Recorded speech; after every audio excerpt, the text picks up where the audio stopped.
हाथ धो के नहा धो के सबके वीडियो के पीछे पड़ गया हूँ। फिर से एक प्ले कर रहा हूँ। ये कोई भजन लगाया है इन्होंने। ये इनकी फ़ोटो ठीक से देख लो आप।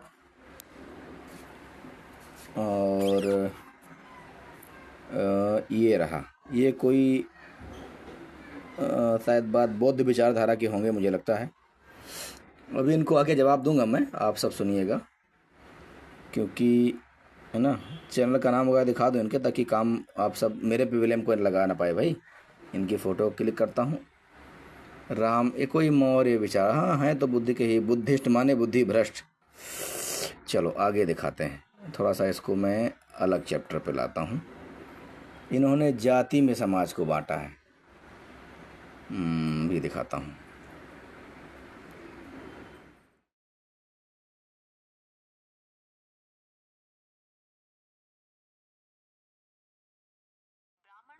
ब्राह्मणों के चारों युगों का पर्दाफाश।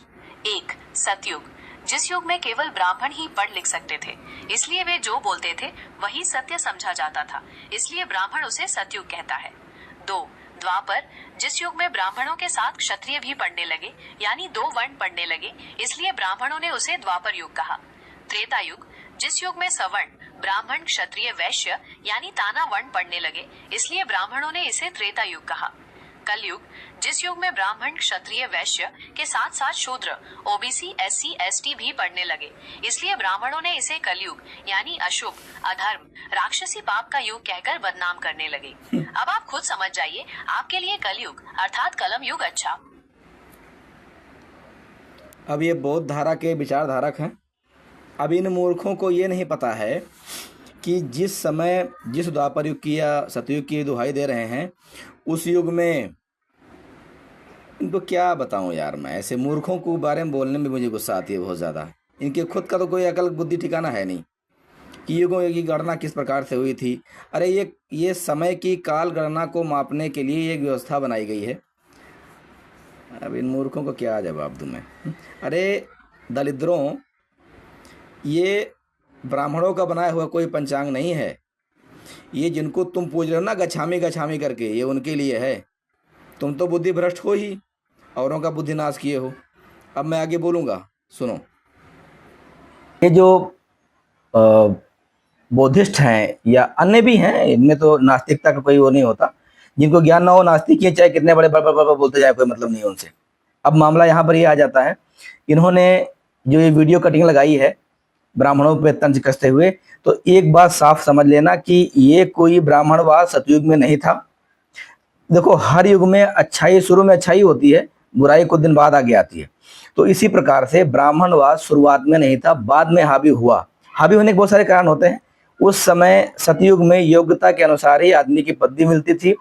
अब मैं इन मूर्खों को बता दूं, हालांकि ये उन सभी भाइयों के लिए जिनको जानना भी है, अभी आज के सन 2005 के पहले किसी के अंदर ये क्षमता नहीं थी कि युगों की गणना बता सके।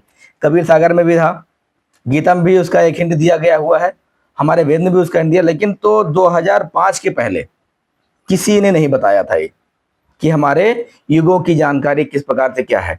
वो तो भला हो कि रामपाल जी महाराज ने बरवाला आश्रम में दंगे होने से पहले, जेल जाने से पहले सारी वीडियो सार्वजनिक कर दी थी, और उसमें उन्होंने 2005 के बरवाला वाले सत्संग में अपने युगों की बहुत बारीक गणना देकर किया था, जो उनके शिष्यों ने सबने सोशल मीडिया पे एक्टिव किया।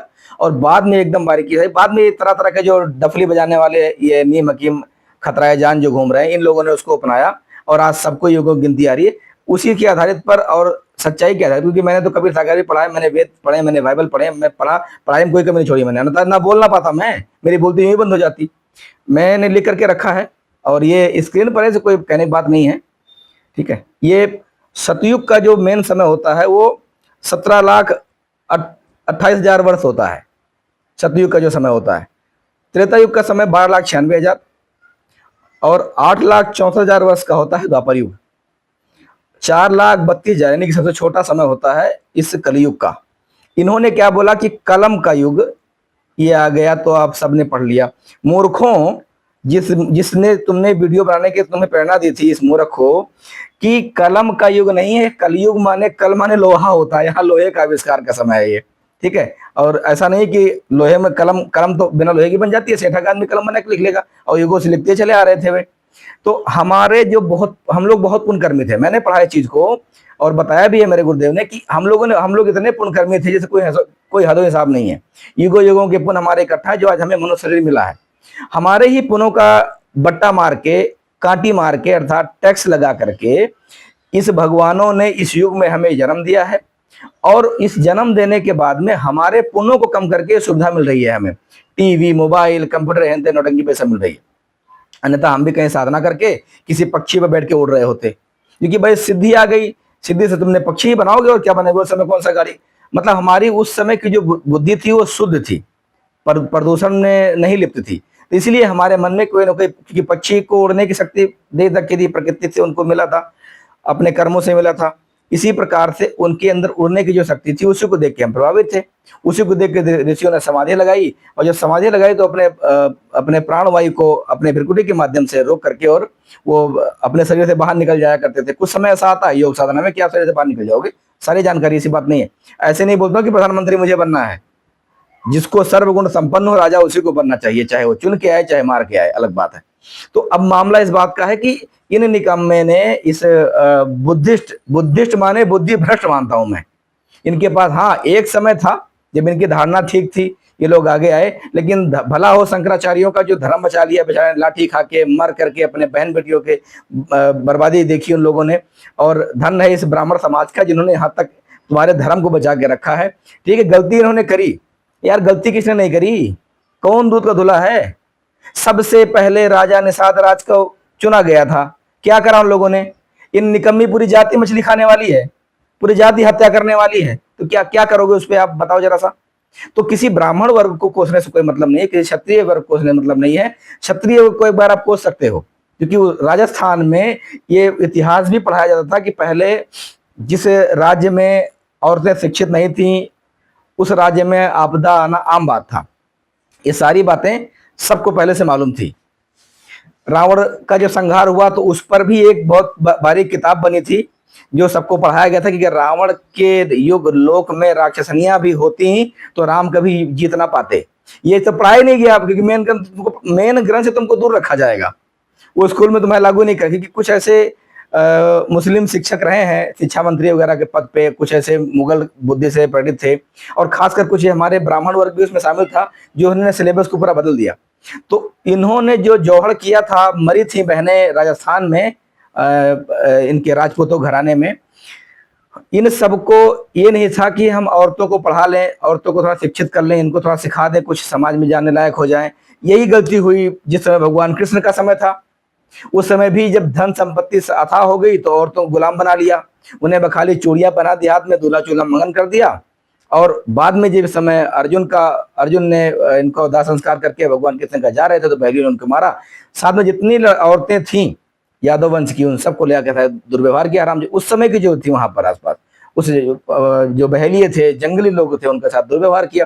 तो युद्ध में मरने के बाद में सबसे बड़ा दिक्कत औरतों को होता है। हाथ जोड़ के निवेदन है, अपनी बेटियों को सशक्त बनाइए, उनको कराटे, लाठी चार्ज, हर फिटनेस सिखाइए। कम से कम उनको इतना तो पढ़ा दो कि अगर उनका पति मर जाए तो वो किसी के सहारे ना रहें। जिंदगी कोई भरोसा नहीं मित्रों, कब को किसका प्राण छूट जाए। तो मैं एक देशभक्त आदमी हूं और देशभक्ति में ही अपने अल्फाज, अपने शब्दों को रखता हूं। तो अब जो हमारा कंसेप्ट था, इन जो बुद्धिस्टों ने, इनको ना तो कोई यज्ञ हवन का तरीका पता, और ये कहते हैं ऐसे नहीं। जो वेद हैं, वेद माने आप ज्ञान भी कह सकते हो, और ये एक श्रुति है, क्योंकि इसमें सारा अनुवाद नहीं है। वेद का जो मेरो सारा अनुवाद नहीं है। संस्कृत में क्यों है? क्योंकि जब ये हमारी भाषा कोई संस्कृत भाषा नहीं है, ना ही कोई भगवान की भाषा कोई संस्कृत की भाषा है।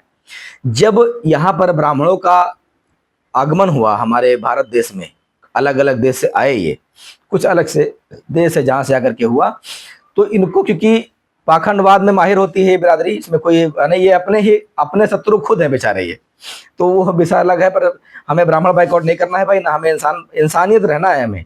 लेकिन जिस जाति में जो कुछ कमी है उसको बताऊंगा मैं, जितना मुझे पता है। मैं कमी का मतलब ये नहीं कि मैं किसी को व्यंग्य कस रहा हूं, कमी का मतलब इतना ये कि जाग जाओ, जान लो। यार देखो, जो तुमको टॉर्च दिखाए ना, उसके पास 3 आंखें होती हैं, 2 तो उसकी अपनी और एक वो टार्च वाली, तो उसकी बातें मान लेनी चाहिए। और मेरे पास वो टार्च ले रखा हूं, मैं बता रहा हूं तो मान जाओ, सीधी सी बात है। अब मामला हुआ कि जो संस्कृत में क्यों लिखा गया, क्योंकि इसी प्रकार हिंदुत्व का पतन हर युग में हुआ है। हर 200, 300, 400, 500 साल में एक बार ऐसे नौटंकीबाजी आती ही आती है, क्योंकि यहाँ पर कोई सुखी नहीं रह सकता। श्राप है इस परमपिता पूर्ण ब्रह्म परमात्मा का, जिसने दुनिया बनाई है। उसी में ये बुद्धिस्ट भी है, बुद्धि भ्रष्ट इसको बोलते हैं। बुद्धिस्ट को बुद्धि भ्रष्ट हम इसलिए बोलते हैं, जिसने अपने पत्नी और बच्चों का, सेम वही दोनों की वही कहानी है, वही कहानी रामचंद्र जी की, वही कहानी इस गौतम बुद्ध की, है ना। जो भी इसका नाम बोल गया उतना लंबा कौन याद रखे, उतना कोई मतलब भी नहीं है मेरा, कौन सा तनख्वाह मिलती है मुझे इनसे। अब कहने का मतलब ये कि इन दोनों का काम बुद्धि भ्रष्ट। परिवार छोड़ के वो भागा, परिवार छोड़ के वो भागा, परिवार छोड़ के तुम्हारे मोदी जी भागे, परिवार छोड़ के तुम्हारे योगी जी भागे। अरे किन किन का नाम गिनाओगे यार, ये सब सारे परिवार छोड़ू, इनको उनको लात मार के भगा दो हरामजादों को। ठीक है, अब मामला ये हो गया। तो इन सब ने ग्रंथों को ना सही पढ़ा, ना उसके सही हवाले निकाले। हाँ, लेकिन इतना जरूर कहूंगा, मेरी एक वीडियो दूसरे चैनल पर बनेगी, राष्ट्र धर्म वाणी उसका नाम है, और ये भी शायद मैं उसी पे डालूं जहां जहां भी डालूं। ये तो सच बनाम सत्ता के लिए बना रहा हूँ खासकर मैं, लेकिन मेरी एक यूट्यूब चैनल है, उसका नाम राष्ट्र धर्म वाणी। उस पर मैं सारे के चैप्टर खोलूंगा, जितने आज तक ये धर्म गुरु, ग्रंथ, भगवान, तुम जीवन क्यों जी रहे हो, वो सब कुछ खोलूंगा। वो तो कंसेप्ट लगे फिलहाल, क्योंकि मैं वीडियो में बहुत ज्यादा मेकअप नहीं करता, ना बहुत ज्यादा कुछ बताऊं समझाऊं, लेकिन जो कंसेप्ट उससे आगे बढ़ते हैं। अब मैंने युगों का साल बता दिया आपको। इन्होंने क्या करा है, संस्कृत में क्यों है, क्योंकि जो ब्राह्मण पहले आए हमारे पे राज करने के लिए, इस भारत देश पर आए, इन लोगों को संस्कृत ही मालूम था। और उस समय के जो हिंदी थी, उस हिंदी को इन सब ने, भाई नहीं मालूम था इनको उतना ज्यादा, लेकिन जो हिंदी में था वो उनके पास भी था। क्योंकि वेद व्यास जी ने जो लिखा था ग्रंथ को, 4 वेद, 6 शास्त्र, 18 पुराण, उस वेद व्यास जी के द्वारा कृत जो थी वो भी संस्कृत में ही था। संस्कृत नहीं था, वो भाषा कुछ अलग थी। जैसे हमारा, आप जानते हो, पांडु लिपि भी हो गई, देवनागरी भी हो गई, इसी प्रकार से वो भाषा अलग थी। भाई क्या थी मुझे उतना क्लियर नहीं, मैं कभी पढ़ूंगा जरूर बताऊंगा, लेकिन मुझे लगता है देवनागरी रही होगी। पांडु लिपि तो हो भी सकती है, कोई बड़ी बात नहीं, कि उस समय उसका था, कोई बहुत बड़ी बात नहीं है। अब कहने का मतलब ये कि वो भाषा कुछ अलग थी, लेकिन संस्कृत ने उसको एकदम टू द वर्ड उन लोगों ने उतारा। इन लोगों ने मेन अर्थों को नहीं बदला है। अगर मेन अर्थों को बदल दिए होता तो सारा खेल ही बिगड़ जाता। तो हम मेन बात को पढ़ करके अपने सारे काम को बना सकते हैं। हमारे युग की गलती कोई नहीं है। चारों युगों का डिफाइन जो इस मूर्ख ने किया है, वीडियो मैंने शुरू में दिखा दिया था आपको, ये एकदम बेकार था। लेकिन कहने का मतलब यह है कि जिस प्रकार से हमारे, मान लो ग्रंथों को ये बाइकाट कर रहे हैं, हमारे युगों को बाइकाट कर रहे हैं, ये किस युग में जी रहे हैं? उसी धरती पे ये भी खाना खा रहे हैं, उसी धरती पे ये भी जी रहे हैं, लेकिन निंदा करने में पीछे नहीं हट रहे। कहने का मतलब इतना ही है कि इन सबको न कोई ज्ञान है, न कोई विचार है, ये सिर्फ जातिवाद पे सत्ता चला रहे हैं अपनी। और सारे मूर्ख ही कहेंगे उनको हम, पर ज्ञानी भी हैं वो, जिनने भगवत गीता पढ़ा है सही से, ढंग से। 18 अध्याय जो जयदयाल गोविंद जी द्वारा अनुवादित है अभी के टाइम पे, पहले भी तो पहले तो खैर समय था, उम्र लंबी थी, खान पान कोई दिक्कत था नहीं, एक बार खा लो 12 घंटे से भूखे नहीं लगता था। कभी 9 घंटे बाद कोई खाना खा रहा है, बैठ गए हठ योग करने, बैठ गए पढ़ने, तो पढ़े जा रहे हैं। और श्रुति जिसे कहते हैं, वेद को श्रुति बताया गया, लेकिन श्रुति में होता है ध्यान लगाना भी होता है, तो उसको पढ़ के ध्यान कर लिया करते थे वे। अब मामला इस बात का आ जाता है कि इन सब ने गीता को पढ़ करके ही तुम्हारा ये बाइबल पैदा हुआ, गीता को पढ़ के कुरान पैदा हुई, गीता को पढ़ के जितने धर्म बने हैं, चाहे आप हिंदू छोड़ लो, बाकी जितने भी नए धर्म बने, ये तो मूल जड़ है, सनातन मूल जड़ है। सनातन में मूल जड़ नहीं, हम इन मनुष्य, ये हमारी जो जाति है यही मूल है। इसके बाद जितने धर्म बने हैं सारे भगवत गीता को पढ़ करके ही बने हैं। इसको जो एक बार पढ़ लेगा वो स्वयं अपने आप में एक दुनिया बनाने के काबिल हो सकता है। ऋषि विश्वामित्र जी का जो गोत्र था वो क्षत्रिय भी नहीं था, क्षत्रिय थे लेकिन उनका कोई ध्यान नहीं, ऐसे कुछ उनका अलग गोत्र था। उन्होंने भी साधना करके ही अपने आप को ऋषि घोषित किया था। और गौतम ऋषि कौन नहीं जानता? गौतम ऋषि और अहिल्याबाई का प्रकरण जिसको पता है वो भगवान की तरफ बढ़ सकता है, सबके बस की बात नहीं है। वो भी अगर किसी महान संत वर्ड में एक ही बार होता है और जो मौजूद है, तो जो सत्संग सुनता है वो आगे जाता है, ना था बाकी सब तो जाते हैं कूड़े के ढेर में। तो गौतम ऋषि अहिल्याबाई की जो कहानी है, उसके बाद से शराब मिलकर के युगों की सही गणना मालूम पड़ती है। उसमें बहुत सारे राज है, वो बताऊंगा नहीं फिलहाल। इन मूर्खों को क्या पता युग बदले कैसे, इनको तो पता भी नहीं है।